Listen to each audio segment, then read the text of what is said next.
第15章。有幾個人從猶太落到嚟，教導弟兄們話：你哋若果唔按摩西嘅規條受割禮，就唔能夠得救。保羅、巴拿巴同佢哋大大嘅紛爭辯論，眾門徒就定咗規矩，叫保羅、巴拿巴同本會中嘅幾個人為所辯論嘅，上耶路撒冷嗰度去見使徒同長老。於是教會送咗佢哋起行，佢哋經過腓尼基、撒瑪利亞，隨處傳說外邦人歸主嘅事，叫眾弟兄都甚歡喜。到咗耶路撒冷，教會同使徒並長老都接待佢哋，佢哋就述說神同佢哋所行嘅一切事。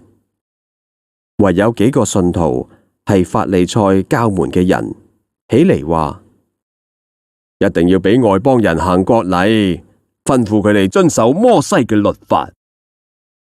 使徒同長老聚會商議呢一件事，經過好多嘅辯論，彼得就起嚟話：諸位弟兄，你哋知道，神早已經喺你哋中間揀選咗我，叫外邦人從我口裏邊得聽福音之道，而且相信咗。知道人心嘅神，亦都為佢哋作咗見證，賜聖靈俾佢哋，正如俾我哋一樣，又藉住信潔淨咗佢哋嘅心，並唔分佢哋我哋。而家點解要試探神，要將我哋祖宗同我哋所唔能夠負擔嘅軛放喺門徒嘅頸項上呢？我哋得救，乃係因為主耶穌嘅恩，同佢哋一樣。呢一個係我哋所信嘅。眾人都默默無聲，聽巴拿巴同保羅述說神藉住佢哋喺外邦人中所行嘅神蹟奇事。佢哋就住咗聲。雅各就話：各位弟兄，請聽我嘅話。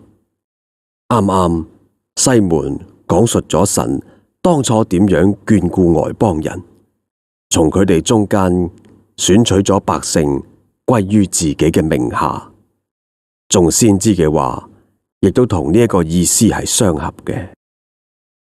正如經上所寫嘅話：此後我要回來，重新建造大衛倒塌嘅帳幕，將那破壞嘅重新修造建立起嚟，叫剩餘嘅人，就係凡稱為我名下嘅外邦人，都尋求主。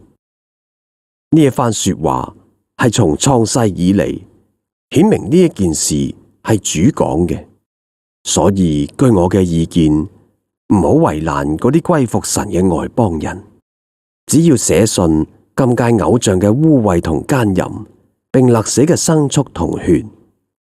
因為從古以嚟，摩西嘅書喺各城有人傳講，每逢安息日喺會堂裏面誦讀。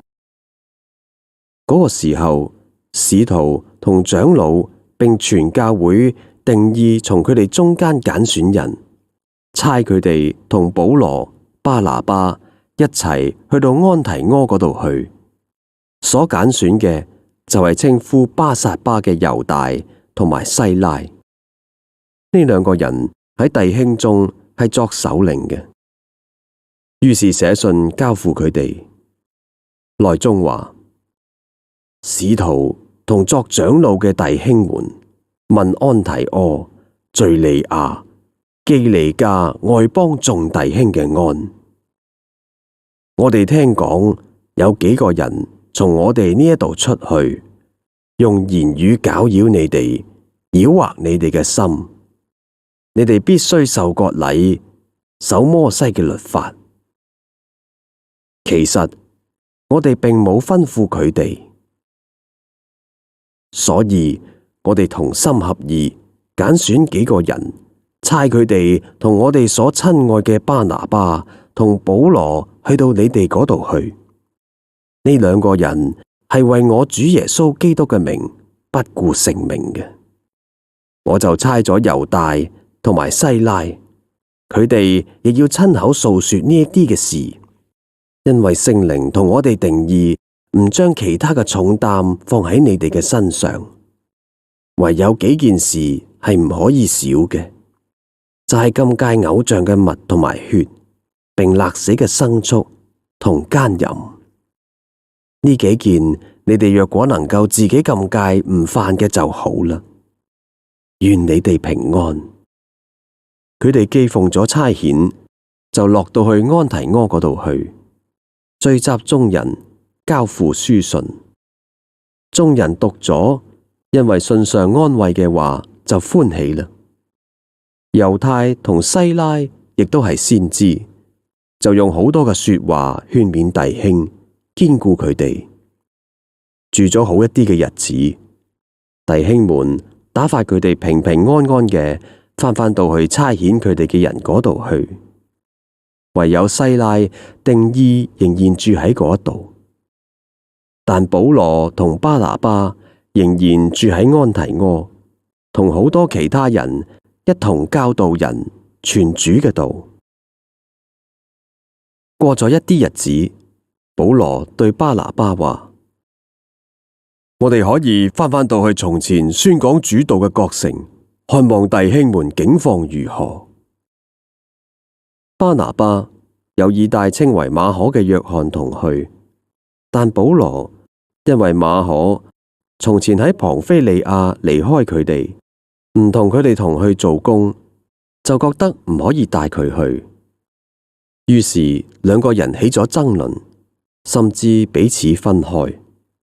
巴拿巴帶住馬可坐船去到居比路嗰度去，保羅揀咗西拉，亦都出咗去，蒙弟兄們將佢交於主嘅恩中，佢就走遍咗敘利亞、基利家，堅固眾教會。